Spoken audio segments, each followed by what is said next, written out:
हाल ही में बांग्लादेश के अंदर हमारे हिंदू भाई बहनों के साथ जो जुल्म किया जा रहा है उसके लिए दुआ की गई कि तमाम ये जुल्म ख़त्म हो और जो भी ऐसे लोग हों उनको सज़ा मिले। और हमारी ये अपील है दुनिया के तमाम लीडर्स से, हेड ऑफ़ स्टेट्स के साथ, नेशन स्टेट्स के साथ,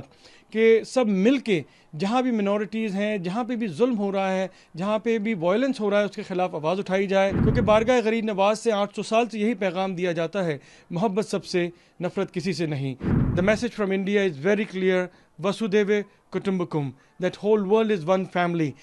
बारगाह गरीब नवाज़ में 814वें सालाना उर्स के कंक्लूजन के ऊपर ख़ास दुआ रखी गई तमाम खुदाम ख्वाजा गरीब नवाज़ की जानिब से, और बारगाह के अंदर करीब 10 लाख से ज़्यादा लोग इस उर्स में शामिल हुए हैं। हमने ये तमाम आशिक ख्वाजा गरीब नवाज़ और तमाम देशवासियों के लिए दुआ करी, और ख़ास तौर पे 2025 में पूरी दुनिया में जहाँ जहाँ भी एट्रोसिटीज़ हुई हैं, जहाँ जहाँ माइनॉरिटीज़ के साथ जुल्म हुआ है, हाल ही में अभी ऑस्ट्रेलिया के अंदर जो एक टेररिस्ट हमला हुआ, और उसके साथ साथ हमारे देश पहलगाम के अंदर जो भी यहाँ पे इंसानियत के ख़िलाफ़ जो जुर्म किए गए, और उसके साथ हाल ही में बांग्लादेश के अंदर हमारे हिंदू भाई बहनों के साथ जो जुल्म किया जा रहा है उसके लिए दुआ की गई कि तमाम ये जुल्म ख़त्म हो और जो भी ऐसे लोग हों उनको सज़ा मिले। और हमारी ये अपील है दुनिया के तमाम लीडर्स से, हेड ऑफ़ स्टेट्स के साथ, नेशन स्टेट्स के साथ, कि सब मिल के जहाँ भी मिनॉरिटीज़ हैं, जहाँ पे भी जुल्म हो रहा है, जहाँ पे भी वायलेंस हो रहा है, उसके ख़िलाफ़ आवाज़ उठाई जाए, करेक्टिव मेजर्स लिए जाएँ। क्योंकि बारगाह गरीब नवाज़ से 800 साल से यही पैगाम दिया जाता है, मोहब्बत सबसे, नफ़रत किसी से नहीं। Love towards all and malice towards none. So we appeal to the head of states and nation states across the world that on the occasions of Khwaja Gharib Nawaz annual Urs, where we pray for humanity, compassion, peace, and for our human fraternity from India to the world, as 1.4 billion Indians joins together in this prayer of peace, that any atrocities among the minorities, any violence which is happening, and the innocent lives which are being lost, any terrorist act that's happened, we pray that these acts should be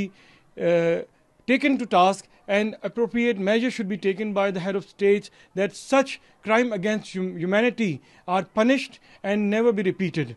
On the occasions of Khwaja Gharib Nawaz Urs, the message is unconditional love, and here over 1 million seeking hearts came together. In India, that we celebrate unity in diversity, and we cherish the spiritual traditions from Kashmir to Kanyakumari, and Ajmer Sharif stands as a shining light of that inclusivity, oneness and unity in diversity. उसी के लिए यहाँ बारगाह गरीब नवाज़ में आज ख़ास दुआ की गई। हम दुआ करते हैं कि आने वाला साल 2026 अमन का साल हो, उम्मीद का साल हो,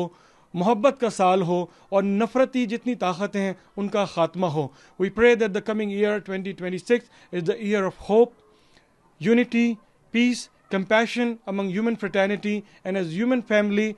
The message from India is very clear, Vasudeva Kutumbakam, that whole world is one family, and we cherish and celebrate that unity in diversity at Ajmer Dargah Sharif. The message is very clear, and we restate through the dua. जितने भी लोग आते हैं दरगाह अजमेर शरीफ के अंदर यही दुआ लेके जाते हैं, और 800 साल से खुदाम ख्वाजा गरीब नवाज़ तमाम जो हज़ारों लाखों ज़ायरीन से मुखातिब होते हैं यही दुआ देते हैं कि सबको साथ लेके चलें, अमन के साथ चलें, मोहब्बतों के साथ चलें। हमारे मुल्क हिंदुस्तान के लिए, भारत देश के लिए भी ख़ास दुआएं हैं कि तमाम देशवासी एक परिवार की तरह देश को तरक्की के लिए काम करें, देश के साथ चलें, और पूरी दुनिया में हमारे भारत देश का नाम रोशन हो। यही दुआएं ख़ास तौर पे आज उर्स के मौके पे की गई।